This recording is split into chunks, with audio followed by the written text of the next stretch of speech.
O rendimento do Tesouro Direto não para de subir e isso está me deixando preocupado. Parece contraintuitivo, né? A gente pensar que o Tesouro Direto está rendendo mais porque as taxas estão subindo, principalmente em títulos atrelados à inflação, que seria Tesouro IPCA, e também no pré-fixado. Você consegue travar ali com uma taxa muito mais atrativa, tá? Inclusive acima da Selic atual. Você pode garantir um rendimento até 2032, algumas outras datas, com um valor hoje maior do que está a taxa Selic.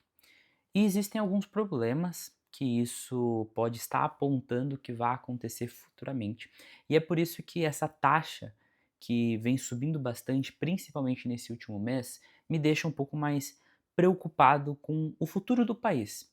Não necessariamente só com o que vai acontecer no Tesouro Direto, o que vai acontecer com a taxa Selic ou com as ações, mas num contexto geral da economia, isso pode estar sinalizando que algo deve acontecer futuramente, porque está levantando aqui uma incerteza. Vamos lá, pessoal. Por que teve essa disparada, né? Subiu tanto ali o rendimento do Tesouro Pré-fixado, do Tesouro IPCA, aqueles que são mais longos, tá subindo bastante também. A gente tem 2050 acima de 7 com um valor muito interessante. É realmente uma oportunidade? Eu vou falar disso. O motivo de estar subindo, principalmente ali conflito no Oriente Médio, que está demorando bastante para chegar ao fim. Guerra, no geral, acaba atrapalhando toda a economia, petróleo, parte de energia também acaba sendo prejudicada. E assim, a gente está num momento de corte da Selic e a gente já viu a inflação acelerando. E o que pode acontecer futuramente? É uma inflação ainda maior no futuro e uma grande incerteza quanto à economia futuramente, porque aqui no Brasil, veja só, a gente não está num cenário muito interessante. A taxa Selic está extremamente alta, em um patamar que é insustentável para a nossa economia. Em contrapartida, quando a gente teve a taxa Selic no maior patamar, 15, a inflação começou a ser controlada. Só que existem fatores que não estão sob o controle apenas do Banco Central, como esse conflito que se iniciou e também acabou acelerando a inflação novamente. Então você combina o conflito com a diminuição da Selic com uma aceleração da inflação.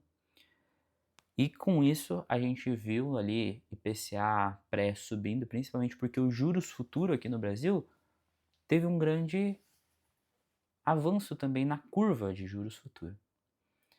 Quando a gente olha daí o IPCA, o pré, tá tudo subindo as taxas porque o pessoal acredita que a inflação provavelmente no futuro vai ter um novo problema, um novo aumento, de que a gente vai estar vivendo novamente um cenário inflacionário. E isso aumenta a incerteza. Isso a gente pode ver o que aconteceu com a bolsa aí no último mês, caindo bastante, o dólar já subindo devido a esse contexto que eu passei, de uma preocupação com a inflação no futuro. É por isso que anteriormente, né, nos meses atrás, a gente começou a fazer algumas movimentações aqui na carteira e eu fui adotando algumas estratégias, direcionando o meu aporte para algumas oportunidades bem pontuais, fazendo uma leitura do mercado sem tentar prever.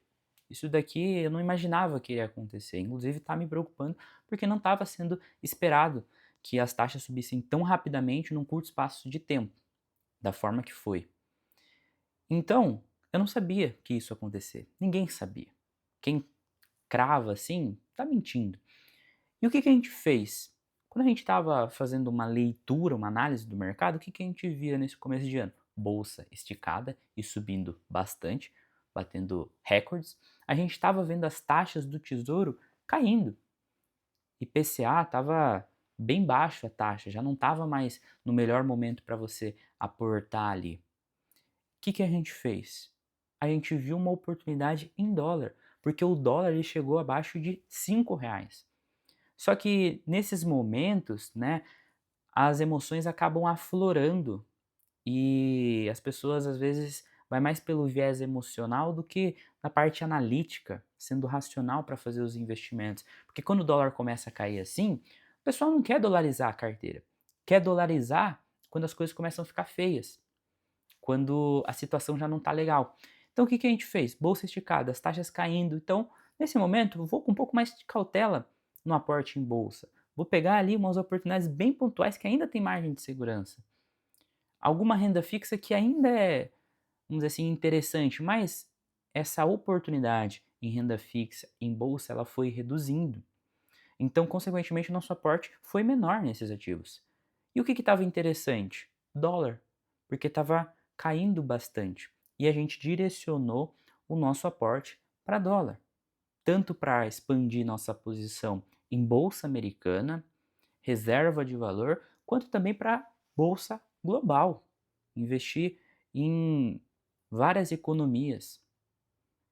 Isso que a gente fez nos meses anteriores. Só que esse cenário já mudou também.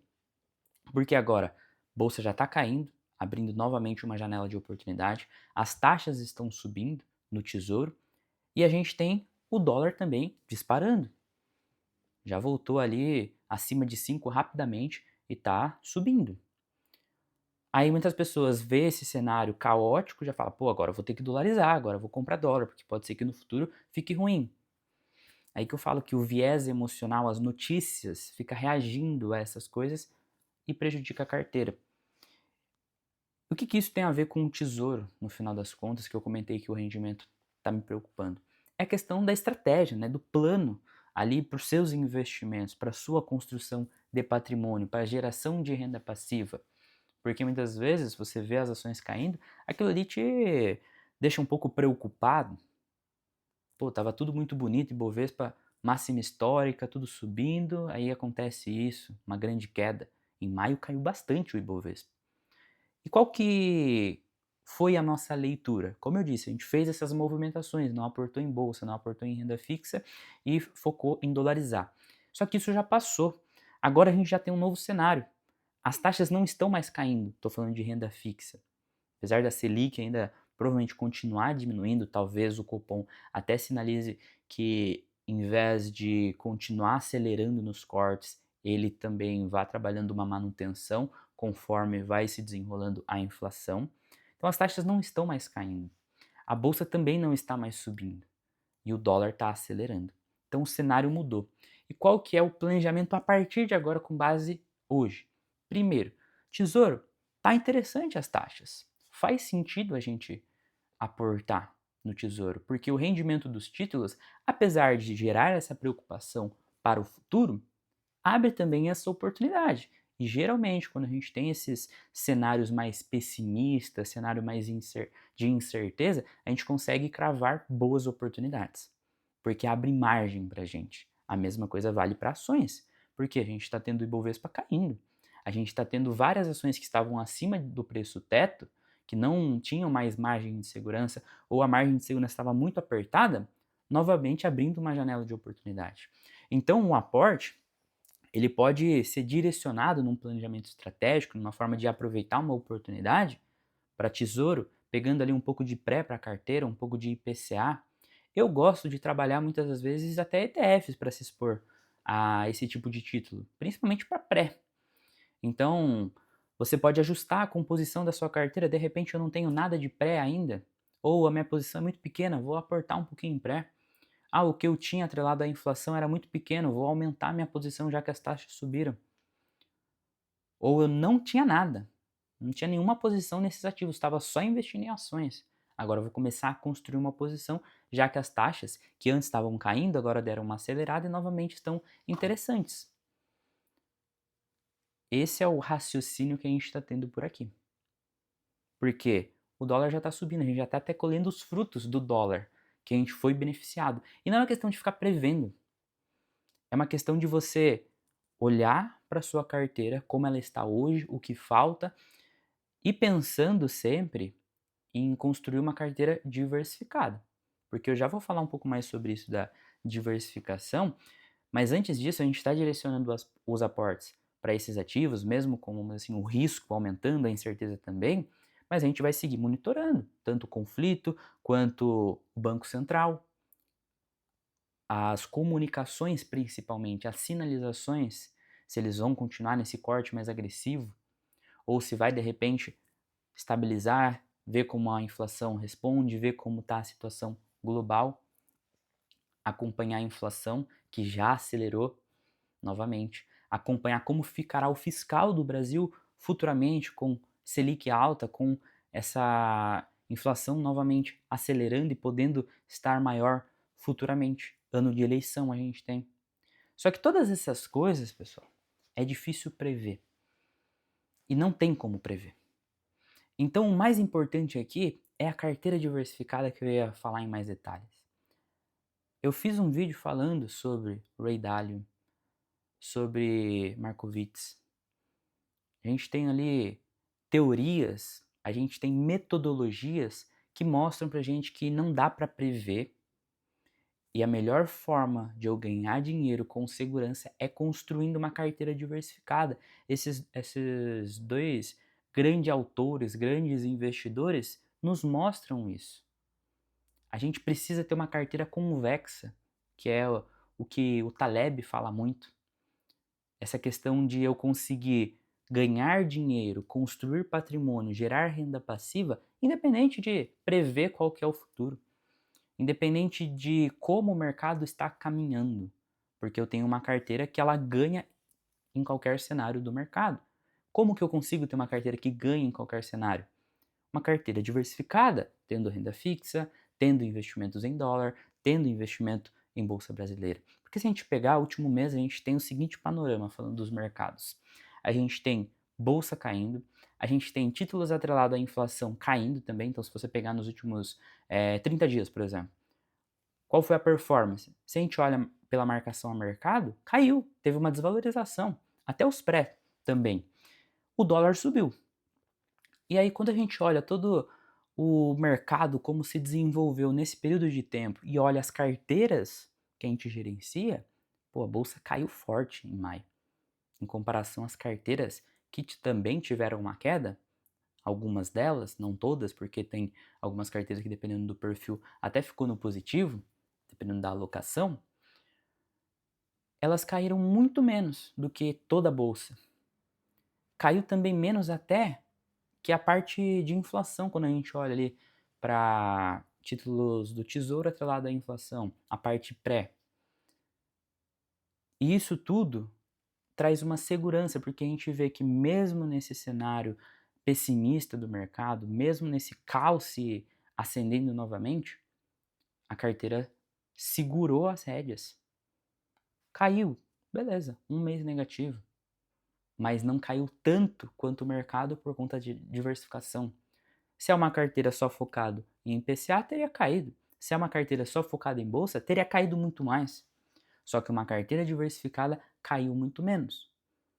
E quando a gente tem uma performance positiva, geralmente é acima do que esses mercados, porque a estratégia, a diversificação, a composição é o que traz esse grande resultado para a gente a longo prazo. E faz com que a longo prazo a gente tenha também uma boa rentabilidade, com segurança, porque a gente passa por esses momentos caóticos com muito mais segurança, porque tem muito menos estabilidade, perdão, tem muito menos instabilidade nas nossas carteiras devido a essa diversificação. Então, esses momentos que às vezes o mercado cai 10, 5%, a carteira está caindo bem menos. Ela sofre um pouco, claro, mas ela tem uma recuperação muito boa também. E a longo prazo a gente consegue superar vários benchmarks. Seja pegando o IMAB, seja pegando o CDI, pegando o Ibovespa, por conta da consistência que a gente tem devido à nossa alocação. Então, concluindo aqui a ideia desse vídeo, que eu quis falar que as taxas do Tesouro, sim, me deixa preocupado quanto ao futuro, porque gera diversas incertezas. Será que a Selic não vai cair tanto quanto a gente esperava, já que a inflação novamente está acelerando? Será que a economia vai dar conta de uma inflação novamente acelerada?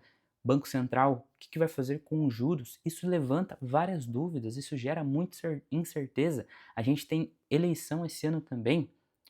No fim das contas, não dá para atirar para algum lado, apostar em algo que vai dar certo, se é as ações, se é renda fixa, se é dólar.